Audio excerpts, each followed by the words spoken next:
మొత్తానికి ఈ యొక్క మంచు సంబంధించి కుటుంబ వ్యవహారం అంతా కూడా చిలికి గాలివాన్లా తయారవుతుంది. వాళ్ళ కుటుంబ విషయాలు ఈ రోజున రోడ్డుపైకి వచ్చేసినాయి. ఒక ఫ్యామిలీ వార్లా కొనసాగుతుంది. ఒక పెద్ద కొడుకు అదైతే విష్ణు మోహన్ బాబు ఒక పక్కన, మనోజ్ ఒక పక్కన ఉన్నట్టు కనిపిస్తుంది. ఈ అంశాలు బేస్ చేసుకుని ఇప్పుడు వీళ్ళు ఏదైతే మాట్లాడుకోవడం, గొడవలు పడడం ఇవన్నీ జరుగుతుంటే ఇప్పుడు దీనికి సినిమాలను బయటకు తీసుకురావడం, ఓ పక్కన రౌడీ సినిమా సంబంధించి మోహన్ బాబు అందులో ఉన్న డైలాగ్ని బయటికి తీసుకొచ్చి ఇతను ట్వీట్ చేయడం, మరో పక్కన కృష్ణరాజు సంబంధించిన కన్నప్ప సంబంధించిన పోస్టర్స్ వేసుకుని మనోజ్ ట్వీట్ చేయడం జరుగుతుంది. అంటే వీళ్ళ కుటుంబ వ్యవహారాన్ని చిలికిగా అంటే వేరే డైవర్షన్ అవుతుంది. వీళ్ళ యొక్క ఆస్తుల విషయంలో అవ్వచ్చు, ఒక పక్కన ఇది ఆస్తుల విషయం కాదు అని చెప్పిన ఏదైతే మోహన్ బాబు యూనివర్సిటీ సంబంధించిన విద్యార్థుల గురించి నేను ఫైట్ చేస్తానని మనోజ్ చెప్పడం, కానీ మరో పక్కన యాక్చువల్గా చూసుకుంటూ ఉంటే ఇదంతా కూడా కుటుంబ వ్యవహారం, ఆస్తుల వివాదమే అన్నట్టుగా కనిపిస్తోంది. దీనికి సంబంధించిన బైట్స్ ఉన్నాయి, ఒకసారి బైట్స్ ఉందాం. ఇది ఆస్తి గొడవలు కాదు. ఏదైతే క్యాంపస్ లో జరుగుతుంది, ట్రస్ట్ లోను ఆ సొసైటీలోను జరుగుతున్న విషయాలు, ఈ హాస్టల్స్ వల్ల ఇబ్బంది కలిగేది, ప్రైవేట్ హాస్టల్కి జరిగే దౌర్జన్యాలు, ఇవన్నీ నేను అడిగేదానికి ఆ క్యాంపస్ లో ఉన్న ఎగ్జిక్యూటివ్ డైరెక్టర్ ని అండ్ ట్విట్టర్ ద్వారా అడిగాను, పర్సనల్ గా మెసేజ్లు చేశాను.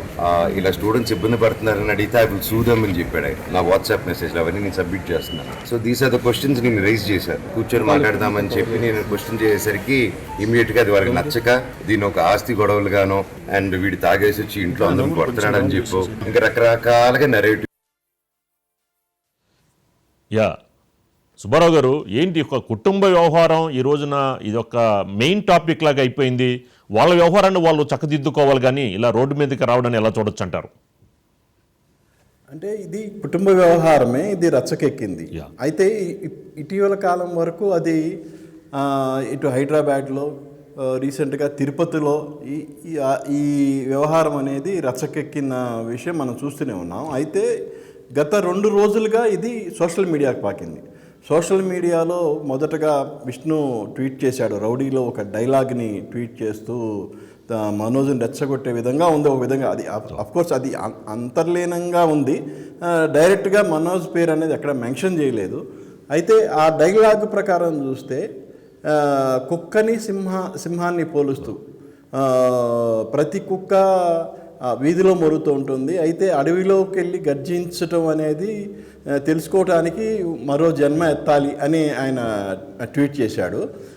దానికి ప్రతిగా ఇమ్మీడియట్గా వితిన్ అవర్స్లోనే మనోజ్ దాన్ని మళ్ళా తిప్పికొడుతూ దానికి మనోజ్ ఏం చేశాడంటే భక్త కన్నప్ప, కృష్ణరాజు యాక్ట్ చేసిన భక్త కన్నప్ప పోస్టర్ని పోస్ట్ చేసి కింద ట్వీట్ పెట్టాడు. ఎందుకంటే ఇప్పుడు విష్ణు కన్నప్ప అనే సినిమాతో రాబోతున్నాడు, అది ఏప్రిల్లో రిలీజ్ కాబోతుంది. సో దాన్ని ట్వీట్ చేస్తూ రెబల్ స్టార్ కృష్ణరాజు గారిలాగా సింహంలా అవ్వాలనుకుంటారు, కానీ అవ్వలేము అనేది ఒక ఫ్రాడ్ కుక్క తెలుసుకుంటుంది, అది ఈ జన్మలోనే తెలుసుకుంటుంది అనే విధంగా దాన్ని మెన్షన్ చేస్తూ ట్వీట్ చేశాడు. సో దీంతో మళ్ళీ ఇక ట్వీట్ వార్ మళ్ళీ మొదలైంది.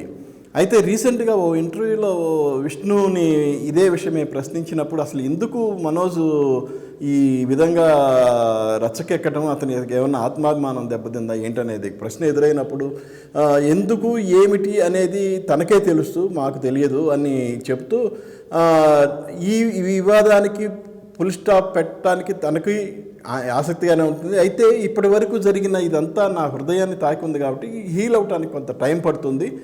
డెఫినెట్గా ఇప్పుడు ఎవరైనా గతంలో వచ్చిన వివాదాలు ఏవి తీసుకున్నా కూడా టైంలో కొంత టైం ఫ్యాక్టర్ తర్వాత అవి హీల్ అయిపోయిన విషయాన్ని మనం గమనించే ఉంటాము. అలాగే ఈ విషయం కూడా ఎక్కువ కాలం ఉండదు, డెఫినెట్గా హీల్ అవుతుంది. మేము మళ్ళీ కలిసిపోవడానికి ఏమీ అంత టైం కూడా పట్టదని తను జవాబు ఇవ్వటం జరిగింది రాజుగారు. అయితే ఆ తర్వాత మనోజ్ ఈరోజు ఉదయం ఒక ట్వీట్ చేశాడు. ఆ ట్వీట్లో తను ఈ వివాద పరిష్కారానికి ఒంటరిగా వచ్చి ఫేస్ టు ఫేస్ కూర్చొని మాట్లాడటానికి రెడీగా ఉన్నాను, ఎక్కడికి రమ్మన్నా వస్తాను, ఒంటరిగానే వస్తానని ట్వీట్ చేశాడు.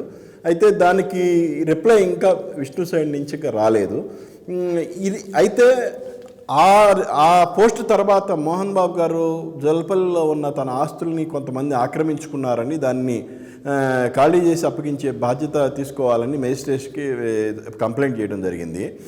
మరి ఈ వివాదం ఇలా కొనసాగుతూనే ఉంది. మరి ఈ వివాదానికి పులి స్టాప్ ఎవరు పెడతారు, అసలు ఎవరు దీన్ని ఇనిషియేట్ తీసుకుంటారు అనేది మనం వెయిట్ చేయాలి. అప్పటి వరకు ఈ ఫ్యామిలీ అంటే ఇంకా ఒక విధంగా చెప్పాలంటే సినిమా ఇండస్ట్రీలో మోహన్ బాబు అనే వ్యక్తి ఒక గౌరవప్రదమైన స్థానంలో ఉన్నారు. ఆయన ఇనిషియేట్ తీసుకొని ఇద్దరు కొడుకులను కూర్చోబెట్టుకొని దీన్ని సాల్వ్ చేయగలిగితే డెఫినెట్గా పరిష్కారం అనేది లభిస్తుంది. మరి అది ఎప్పుడు ఎలా జరుగుతుంది అనేది మనం వెయిట్ చేయాలి రాజు గారు.